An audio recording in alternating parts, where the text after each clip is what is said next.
going to be some limitations, though, on some of those. Renee Nelson in Phoenix, Arizona for Fox News Now. The past 2 months ravaged by coronavirus is marking a potential major shift in real estate. And this is after February marked 5 consecutive months of no increase in mortgage delinquencies. But dramatic changes are anticipated as COVID continues to take its toll on the economy. So let's bring in real estate expert and deputy chief economist at Corelogic, a leading provider of residential property information, analytics, and also data solutions. Dr. Selma Hepp, thanks so much for joining us today. Thank you. Thank you for having me. You're responsible for analysis, forecasting trends of global real estate and also mortgage markets. Let's start with the idea first of what a healthy real estate market is. What indicators do you look at for the signs that indicate the market's in a good place? Markets is generally in a good place where both sellers and buyers have sort of an equal opportunity in a market. In some really general terms, we would say when availability of inventory for sale is about 6 months supply, that's generally been considered a healthy market, which means that buyers have enough homes that they can look at and sellers have enough buyers coming through so that everybody's on equal footing. Well, we've seen just basically a freeze all across the world in many different countries. So what kind of changes to those indicators are you seeing simply because people, they're not moving around, they're not getting out of their homes? Right. So in the first couple of weeks following the declaration of crisis, housing market came to a complete standstill. So basically buyers stopped making offers on homes and sellers withdrew their homes from the market. So in terms of the inventory, availability of inventory, it declined significantly, as much as 60% by mid-April. And then home buyers, again, were not making any offers. So contract signing fell by just as much. In more recent weeks, so let's say in the last first 2 weeks of May, we have seen some rebound in this activity. And so home buyers are back looking and they are making offers on the homes. And again, this has been encouraged by historically low mortgage rates that we've seen out there. Well, this pandemic had to have been really interesting to watch as it brought about completely new sets of terms for you in terms of people aren't moving. It's not that they're turned off by the market. It's that they can't even see it. They can't touch it. There's not a whole lot that they can do. Right, exactly. So a lot of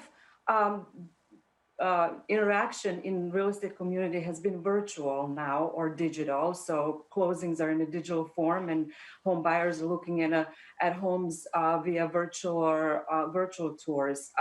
But there is indication out there that buyers at the end do want to look at the home and they want to get a sense for the space. So so real estate agents, when they have an interested party, they take extra precautions, but there is some indication that people are coming through the homes and looking at them, again, with all the precautions being taken in consideration. Sure. If you're actually taking a look at homes still. But let's talk about unemployment. And what are the changes that you're kind of monitoring there as far as the data looks when you see those record levels of unemployment? Right. So, I mean, obviously that it's been an unprecedented increase in number of people that are unemployed. The good news again is I think in the last couple of weeks, so first 2 weeks of May, we are seeing some improvement in the labor market. So fewer initial unemployment claims and people potentially, looking for other opportunities to get employed than the types of jobs that they were in before. Okay, and I read that Corelogic estimating that we could see a 4-fold increase in serious delinquency rates. Those are those 90 days or more past due, including loans that are even in foreclosure. This you guys are seeing towards the end of next year, maybe even the second half of 2021. So what do those kind of findings mean today and in the coming months? Yeah, so, with everything going on, home buyers have been given an opportunity to forbear on their loans, which means that they can delay their payments. But there are different types of forbearance. But let's just go with the basic one, where they can postpone their payment or attach their forbear the payment in the next few months and then attach that to the end of the loan, so it extends the loan for as many months as they weren't paying during this period. That allows existing homeowners to sort of get their footing back on their footing and figure it out what they're going to do and how they're going to pay going forward. But a number of people that have filed for these forbearances has reached as many as 4 million homeowners. So naturally, not all of them are going to be able to come out whole at the end of this crisis, but they will have to, there will be a proceeding into a foreclosure. It's really, really hard to tell how things are going to work out. The analysis we did was based on the unemployment rates and looking at historically how unemployment rates have affected serious delinquencies. But again, we don't exactly know what the path of unemployment is going to be. I mean, there are many, many different projections out there, but in all honesty, it's still really hard to tell. Well, and I imagine the data also, is it showing that the unemployment rate is corresponding historically with these record low interest rates? That's got to play a part here too. Right. So the historically low mortgage rates have really been a savior for some people that have been looking before the crisis and now are actually facing a more affordable market. So we are actually seeing some pickup in demand. Mortgage Bankers Association tracks mortgage application data, and actually in the data that was released today, they showed that they've seen a 5 consecutive week of increases in applications. From the data that Corelogic has, we have actually seen a year-over-year increase among first-time buyers of up to 8% for the week ending May 9th for mortgage purchase applications. Is it enough? Because your company reported that, month to month on those U.S. mortgage loan performances data that rates fell in February for the 26th straight month, that is. But are those low rates enough, especially when it becomes more difficult for borrowers to borrow, especially if we're talking about a whole host of people that are out of work? Yes. So it's the current situation has sort of wreaked havoc on a mortgage market as well. And once when the forbearance wave came through at the beginning of April, it was really, really difficult to get a approval for your application. But I think a lot of mortgage providers have sort of sort through that, and now that's why we're now seeing an increase in mortgage applications and approvals. Not to say that the situation is not difficult, and particularly among non-agency loans, so loans that are not backed by Fannie and Freddie, the situation is a little bit more difficult because investors, lenders, servicers, everybody is afraid of the credit risk associated with the current situation. Well, let's talk about the increased risk of becoming delinquent in the next couple of months for those people that are actually in negative equity positions. Now, that doesn't affect every market, but some of our bigger markets, it certainly does. How does that change, what we're looking at? Well, the situation in such markets is definitely going to be difficult. There are markets, for example, that had higher than average negative equity rates, such as Louisiana, for example. So areas in New Orleans where the pandemic, it was one of the epicenters, and then on top of that, having a larger negative equity share. I think it's going to be a difficult market going forward for those areas. But it's what is really interesting about this crisis generally in terms of the housing market is just how differently it has been playing out.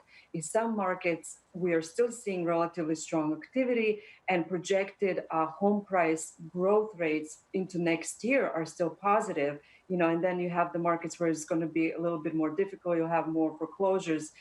It just really varies the market. And you're touching on this a little bit, but let's dive deeper into how the data today compares to the data that we saw out of the recession. What are the differences? Well, one big difference is how the recession came about.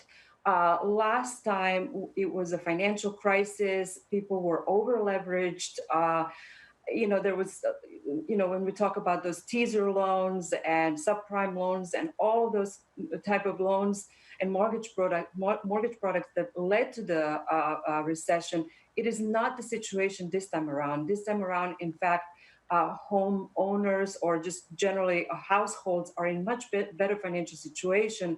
Their financial debt ratios are much, much lower. In fact, a lot of people are now, as a result of all of this, end up saving more because they're not able to go out there and spend. So it is a very different situation than it was last time. Certainly a different set of circumstances. Let's talk Yes. about potentially additional policy efforts or relief programs. What is needed?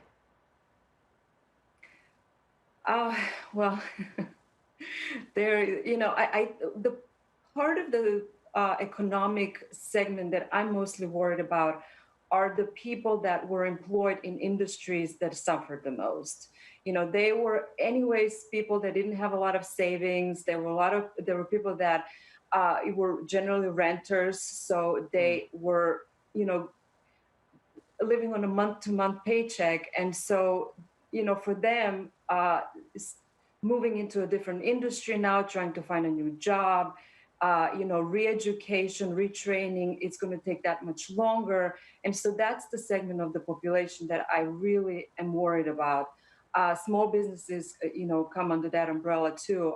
Restaurants, spas, nail places, all these services that we actually use so regularly, but that are going to be the most affected because of the proximity that it requires to provide the service. Well, and you're talking about people too who are traditionally harder to lend to, traditionally Yes. harder for them to get loans. They're not necessarily W-2 employees.